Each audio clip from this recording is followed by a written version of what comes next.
Hello everyone, नमस्ते and welcome to my channel.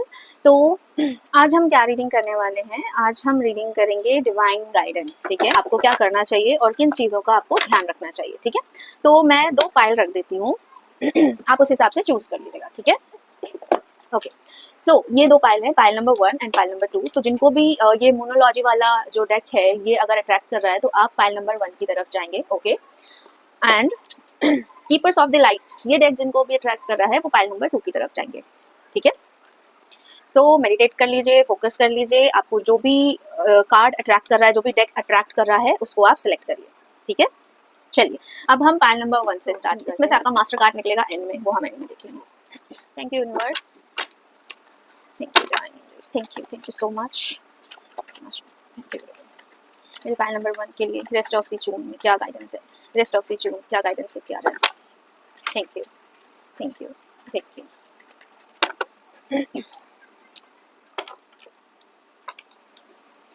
सो हमारे पास जो पहला कार्ड आया है वो है हायरोफेंट। ओपनिंग आपकी हायरोफेंट से हुई है। Then 8 of swords, queen of cups, okay, and 4 of swords and bottom of the deck 10 of swords. तो यहाँ पे जो मुझे बहुत स्ट्रांगली अभी एनर्जी आ रही है वो ये आ रही है कि अगर आपका कुछ भी ऐसा सिचुएशन था, मेंटली स्टक थे, या कुछ एंडिंग चल रही थी, या दिमाग बहुत ज़्यादा ऑक्यूपाइड था, या आप बहुत ज़्यादा किसी नेगेटिविटी में थे, किसी फियर में थे, आप अपने इमोशन से ओवरकम नहीं कर पा रहे थे, तो ये जो रेस्ट ऑफ द जून है आप इससे ओवरकम करोगे। आपको गाइडेंस भी मिलेगी, आपको हायर सेल्फ या आपकी जो गुरु है, गुरु तत्व है, उससे आपको हेल्प मिलेगी। आपको इन चीज़ों से निकाला जाएगा। किसी भी तरीके से आपको कोई गाइडेंस आ सकती है आपकी तरफ कोई एक हेल्पिंग हैंड आ सकता है। ठीक है, कुछ रिचुअल्स, कुछ हीलिंग्स आप अपनी कर सकते हो, या कुछ आप सुन सकते हो, कुछ धार्मिक चीजें देख सकते हो, कुछ मेडिटेशन, सबके लिए डिफरेंट डिफरेंट होगा, पर किसी ना किसी तरीके से आपकी हीलिंग होगी, आपके इमोशंस की हीलिंग होगी, इमोशनल बैलेंस होगे, और आपको ये चीज समझ में आएगी कि आप अपने आप को खुद ट्रैप कर रहे थे, आप अपने आप को खुद आपने ना एक बाउंडेशन में रखा हुआ था, जबकि आप उससे बहुत इजीली निकल सकते थे। ठीक है, ये चीज आपको रेस्ट ऑफ द जून में समझ में आएगी और आप इससे बहुत अच्छे से हील करोगे और आप उभर के बाहर आओगे। कुछ नॉलेज कुछ लोगों के लिए रेस्ट ऑफ द जून में कुछ नॉलेजेबल वो पढ़ सकते हैं, या उनको कुछ और ज़्यादा नॉलेज उनको मिल सकती है, हायर एजुकेशन के लिए प्लान कर सकते हैं। कुछ लोगों के लिए वो अपने इमोशनल हीलिंग पे काम करेंगे, अपने इमोशनल सेल्फ पे काम करेंगे। कुछ लोग सेल्फ लव की तरफ जाएंगे, अपने हार्ट चक्रा को हील करेंगे, अपनी ब्यूटी पे ध्यान देंगे। हो सकता है कुछ लोग ज्वेलरीज खरीदें, कुछ नए कपड़े खरीदें, फेमिनाइन एनर्जी को इन्वोक करें, अपनी फेमिनाइन साइड पे ध्यान दें। और कुछ लोगों के लिए यहाँ पे गाइडेंस है कि स्टिल अगर आपको नहीं समझ में आ रहा है कि आपको ये सब चीज़ें कैसे करनी है, तो सबसे पहला स्टेप आप अपने आप से लीजिए कि आपको पहले, अभी आप जहाँ पे भी हो, जिस भी सिचुएशन में हो, वहां से आपको बाहर निकलना है। पहले इंटेंशन बनाओ, फिर आपकी तरफ हेल्प आएगी, आप निकल पाओगे। ठीक है, 2 कार्ड और लेंगे। द वर्ल्ड, डेफिनेटली आप इसे कंप्लीशन करोगे, आप इस साइकिल को कंप्लीट करोगे। And queen of pentacle, okay. So आप अगर आप बहुत इमोशनल काइंड ऑफ पर्सनालिटी हुआ करते थे ना, तो आने वाले टाइम में आप बहुत ही ग्राउंडेड, बैलेंस और प्रैक्टिकल काइंड ऑफ पर्सनालिटी, ये ट्रांसफॉर्मेशन आपके अंदर आएगा। ये ट्रांसफॉर्मेशन ऐसा नहीं है कि इन 15 ही दिनों में आ जाएगा, बट कहीं ना कहीं आपके अंदर ये चीजें काफी टाइम से चल रही हैं, बट वो कहते हैं ना, छोटे छोटे लेसन्स, छोटी छोटी चीजें मिलते मिलते फाइनली ये ट्रांसफॉर्मेशन आपकी तरफ आता हुआ दिख रहा है। आप इस तरफ इस एनर्जी में कन्वर्ट होते हुए दिख रहे हो। फाइनेंशियली आप अच्छा करोगे, बट सजेशन ये है कि बिल्कुल ही अपने हार्ट को क्लोज नहीं कर लेना है। ठीक है, ग्राउंडिंग करनी है, नेचर में जाना है, ग्राउंड करना है खुद को, खुद की एनर्जीज को, बहुत ज्यादा माइंड स्पेस में नहीं रहना है। ठीक है, और यहाँ पे वर्ल्ड की एनर्जी है। कुछ लोगों के लिए हो सकता है उनका यूनियन हो, कुछ लोगों के लिए हो सकता है वो कोई ट्रिप पे जाएं। ठीक है, कुछ लोगों के लिए हो सकता है कि यहाँ पे उनका इनर फेमिनाइन मैस्कुलाइन बैलेंस हो। ठीक है ना, मतलब यहाँ पे बहुत सारे लोगों के लिए अलग अलग मैसेजेस हैं, आप अपने अकॉर्डिंग इसको रेजोनेट करिएगा।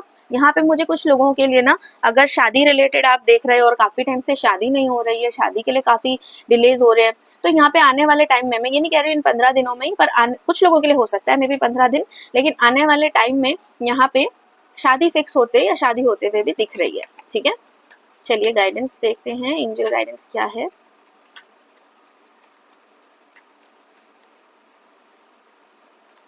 एंजाइटी, बहुत सारे लोग अभी एंजाइटी या ऐसे ना ओवर थिंकिंग वाली एनर्जी में है, पर ये चेंज आएगा। ठीक है। अगर आप ओवर एंजाइटी में हो, आपको ऐसा लग रहा है कि चीजें आपकी लाइफ में नहीं होंगी, तो देखो यहाँ पे ना स्ट्रेंथ का कार्ड है। स्ट्रेंथ का कार्ड ये बोलता है कि थोड़ा सा पेशेंस रखने को भी कहता है, एंड ये चेंज आएगा आपके अंदर, वो स्ट्रेंथ, वो करेज आएगी। जो अभी आप एंजाइटी में हो, जो अभी आप चीजें स्टैंड नहीं ले पा रहे हो या डिसीजन नहीं ले पा रहे हो, तो आपके अंदर वो सिचुएशन कंप्लीटली चेंज होगी, और आप जो है अपने अंदर की इनर स्ट्रेंथ गेन करेंगे। आपका सेक्रल चक्रा हील होगा। डेफिनेटली आप अपने करियर पे तो फोकस करेंगे ही करेंगे। इवन अगर कोई ऐसी नेगेटिव एनर्जी है या कोई ऐसा इंसान या कोई ऐसे लोग जो आपको हर्ट करते हैं, तकलीफ देते हैं, आप उनसे भी बाउंड्रीज बना लोगे डेफिनेटली। चलिए अब देखते हैं मोनोलॉजी से आपका मास्टर कार्ड क्या कहता है। ठीक है,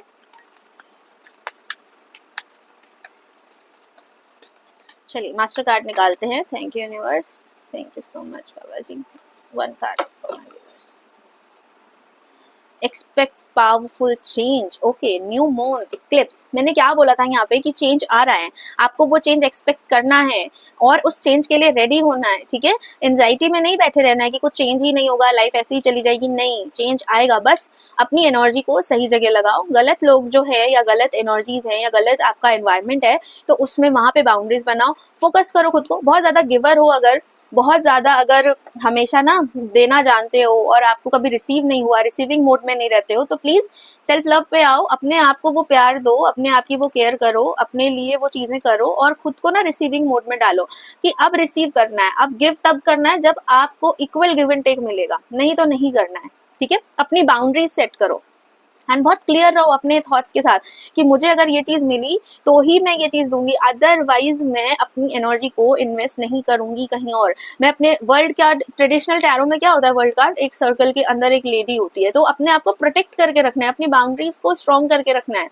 ठीक है, आपके आसपास कौन से स्नेक्स हैं और कौन से आपके दोस्त हैं, इन कौन से कहते हैं ना कि किस चीज में छुपे होते हैं आपके दुश्मन और आपको पता ही नहीं चलता, तो उस चीज का आपको ध्यान रखना है। आपको अपने दोस्त और दुश्मनों का पता होना चाहिए। दुश्मन लिटरल सेंस में दुश्मन नहीं, इट मीन्स कि कौन आपकी एनर्जी के लिए अच्छा है और कौन आपकी एनर्जी को ड्रेन कर रहा है, वो आपको पता होना चाहिए। कहाँ आप अपनी एनर्जी इन्वेस्ट कर रहे हो और वहां इन्वेस्टमेंट से आपको कुछ रिटर्न मिल भी रहा है या फिर आप सिर्फ खाली होते जा रहे हो, ये आपको ध्यान देना है। आप कहाँ स्टक हो, किन कनेक्शंस में, किन रिलेशनशिप में स्टक हो जिसकी वजह से आगे नहीं बढ़ पा रहे हो, आपकी गाड़ी का पहिया आगे नहीं बढ़ पा रहा है, ये आपको ध्यान देना है। तो आने वाले 15 डेज में आप इन सब पे बहुत स्ट्रांगली सोच विचार करते हुए मुझे दिख रहे हो, और अगर इस 15 डेज में आप नहीं करोगे तो उसके कुछ टाइम में करोगे, लेकिन यहाँ पे मुझे आने वाला जो आपका 3 to 5 मंथ्स है, ये बहुत स्ट्रॉन्ग है, ये बहुत स्ट्रॉन्ग चेंजेस लेकर आएगा, तो be ready. Okay, so thank you so much. मैं मिलती हूँ आपसे अपनी अगली रेटिंग में, तब तक के लिए नमस्ते। हेलो पायल 2, तो जिन्होंने भी ये सेकेंड डेक चूज किया था कीपर्स ऑफ लाइट, तो चलिए अब आपकी रीडिंग कर लेते हैं। इसमें से जो मास्टर कार्ड है वो मैं एंड में लूंगी। Okay, thank you universe, thank you so much. Pile number 2 वालों के लिए रेस्ट ऑफ द जून कैसा रहेगा? पायल नंबर 2 वालों के लिए रेस्ट ऑफ द जून कैसा रहेगा? पायल नंबर 2 वालों के लिए रेस्ट ऑफ द जून कैसा रहेगा?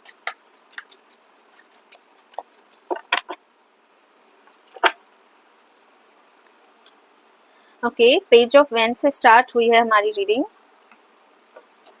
ओ द डेविल, ओके,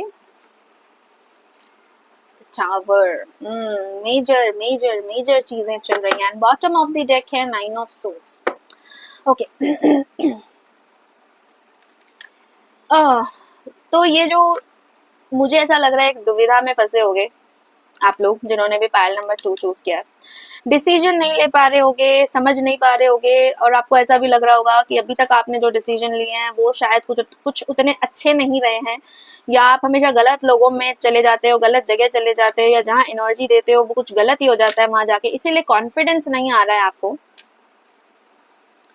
बट यहाँ पे मुझे ये भी लग रहा है कुछ लोगों के लिए कि ये जो आपका आने वाला टाइम है, अगर आप लोग कंफ्यूज्ड हो, ठीक है, किसी पर्सन को लेके, किसी सिचुएशन को लेके, तो आने वाले टाइम में 2 चीजें होंगी। आप अपने अपने अकॉर्डिंग रेजोनेट करिए। 2 चीजें होंगी। कुछ लोगों की तो सच्चाई, कुछ लोगों की मतलब जो देख रहे हैं व्यूवर्स, उनके जो जिनसे भी वो डील कर रहे हैं, उनके रिलेशनशिप में या जिससे भी वो डील कर रहे हैं, वो कोई सा भी डायनामिक हो सकता है, वहां पे उस पर्सन की सच्चाई सामने आएगी सडन। ठीक है, कुछ ऐसा होगा अब वो ऐसा नहीं होता है कि लिटरली वो आके बोले पर्सन कि हाँ मैंने तो ये सोचा, ये किया, ये किया। आपको समझना पड़ेगा उसके एक्शंस में, उसके बिहेवियर में, वो किस चीज के लिए आपसे कनेक्ट हो रहा है, किस चीज के लिए आपसे सिर्फ बात कर रहा है। क्या आपके एंजाइटी या आपके जो नेगेटिव थॉट्स है, या जब आप लोअर फील करते हो तो क्या वहां पे वो चीज अवेलेबल है, ये आपको समझना पड़ेगा। तो उसकी वो ट्रू सेल्फ निकल के बाहर आएगी। आपको अंडरस्टैंड करना पड़ेगा, एक्सेप्टेंस मोड में आना पड़ेगा। सडन होगा ये। कुछ लोगों के लिए ईगो बढ़ सकता है, गुस्सा बढ़ सकता है, झगड़े हो सकते हैं, लड़ाई हो सकती है, सावधान रहो, ठीक है। बहुत ज्यादा नेगेटिव माइंड चल सकता है, कुछ ऑब्सेसिवली दिमाग में आ सकता है। कुछ लोगों के लिए उनके हिडन एनिमीज निकल कर बाहर आ सकते हैं, ध्यान रखो। एक्सीडेंट से ध्यान रखो, कुछ लोग आग से ध्यान रखो। आग से बहुत ज्यादा ध्यान रखने की जरूरत है। पाइल नंबर 2, आप लोगों का मंगल या तो वीक हो सकता है, या कुछ तो मंगल से रिलेटेड हो सकता है। ध्यान रखो, ठीक है। और भी कार्ड लेने की जरूरत लग रही है मुझे आपके लिए।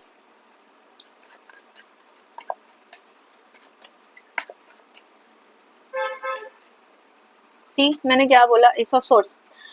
कंफ्यूजन अगर थी, डिसीजन नहीं ले पा रहे थे, तो डिसीजन लोगे, क्लैरिटी आएगी, आपको दिखेगा सच, डिवाइन की तरफ से दिखाया जाएगा। बस उसको समझना है, उस सच को समझना है। हो सकता है झगड़े लड़ाई हो सकता है, लेकिन वो ब्लेसिंग्स इन डिस्गाइज होगा। लेकिन आपको वो समझना है। अपने दिमाग की उलझनों को कैसे बाहर निकालोगे? अपने दिमाग की उलझनों को डिवाइन ट्रुथ के साथ, एक्सेप्टेंस के साथ बाहर निकालोगे कि जो मुझे दिख रहा है और जो हो रहा है उसको मुझे निगलेक्ट नहीं करना है अपने अटैचमेंट या प्यार के चक्कर में। 9 ऑफ वैंड्स, बाउंड्रीज। अगर जब लगे ना कि ये चीजें हो रही हैं और ये चीजें दिख रही हैं, बाउंड्रीज बनाओ अपनी। अटैचमेंट में मत आना, बाउंड्रीज बनाना अपनी। 7 ऑफ कप्स, बहुत सारा कंफ्यूजन, इल्यूजन, डिल्यूजन, बहुत कुछ चलेगा यहाँ पे, ठीक है। रेस्ट ऑफ द जून अभी ये सब चलेगा। बट एक ब्लेसिंग यहाँ पे इतनी अच्छी है ना, दिख रहे होंगे नेगेटिव कार्ड, बट ये नेगेटिव नहीं है। यहाँ से आपको क्लैरिटी मिलेगी, यहाँ से आपको एक नया पाथ मिलेगा, यहाँ से आप आगे अपना फ्यूचर का सोच पाओगे कि पीछे जो चीज लटक रही थी, जो चीज हो नहीं पा रही थी, वहां से एकदम क्लियर, साफ सफाया कर देगा यूनिवर्स। बस उसके लिए रेडी रहना, ठीक है। जगलिंग मत करते रहना, अटके मत रहना। अगर चीजें क्लियर हो तो उनको होने देना, ठीक है। डरना नहीं, फियरफुल मत होना।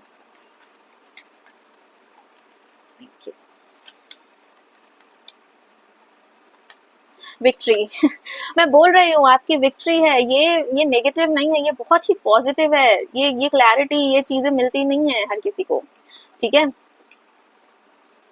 सी मैंने क्या बोला, अटैचमेंट्स की वजह से इश्यूज आ सकते हैं कि आप उसे छोड़ नहीं रहे हो। आपको सामने दिख रही होगी सच्चाई, पर छोड़ नहीं पाओगे। ऑब्सेसिव थॉट्स रहेंगे, अटैचमेंट रहेगा, आपको उसे डिटैच करना बहुत मुश्किल हो जाएगा, और डिटैचमेंट ही आपको सीखना है। आई थिंक कुछ लोगों को तो पता भी है कि उनको डिटैच करना है, पर वो डिटैच नहीं कर पा रहे हैं। तो डिटैचमेंट ही आपको सीखना है, ठीक है। और थोड़ा स्पिरिचुअलिटी की तरफ जाओ, केतु अच्छा करो, हेल्प मिलेगी डिटैचमेंट में, ठीक है। रूट चक्रा पे काम करो, आपको विक्ट्री जरूर मिलेगी। बस थोड़ा सा अपने कंफ्यूजन से, अपने माइंड स्पेस से बाहर आओ, प्रैक्टिकल दुनिया देखो, ठीक है। अब हम देख लेते हैं कि मास्टर कार्ड आपका क्या कहता है। Thank you universe, thank you. Master card, एक कार्ड, लेडी पोचिया, divine order, okay. Do what you feel is right, an important lesson is unfolding। मैं क्या बोल रही हूँ आपको इतनी देर से, कि आपको फील भी होगा, तो वो जो फील हो रहा है ना, जो सही करना है उसे करो। उसमें ना ये अटैचमेंट्स को मत आने दो कि दुनिया क्या बोलेगी, इतने टाइम का ये था वो था। अगर कुछ और भी आपको लग रहा है ना, अपने दिल की सुनो, उसको फॉलो करो, ठीक है। ऑब्वियस सी बात है, कुछ ऐसा नहीं होना चाहिए जो बिल्कुल ही अनएथिकल है, बट जो आपके लिए आपको सही लग रहा है वो आप कर सकते हो। यहाँ पे अपनी इंट्यूशन को फॉलो करो। यहाँ पे आपके लिए इस सिचुएशन में ना लेसन छुपे हैं।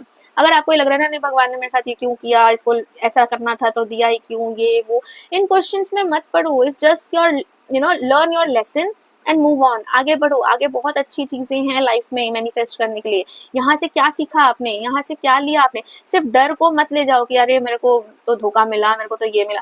डर नहीं आपने कैरी करना है यहाँ से लेसन, यहाँ से अच्छी चीज है कि भाई मुझे एक एक्सपीरियंस मिला है ना, अब मुझे पता है कि मुझे किस इंसान से कैसे डील करना है, मुझे किसको कितनी एक्सेस देनी है, मुझे कहाँ बाउंड्रीज रखनी है, और मैं अपने सक्सेस तक कैसे जा सकती हूँ, सकता हूँ।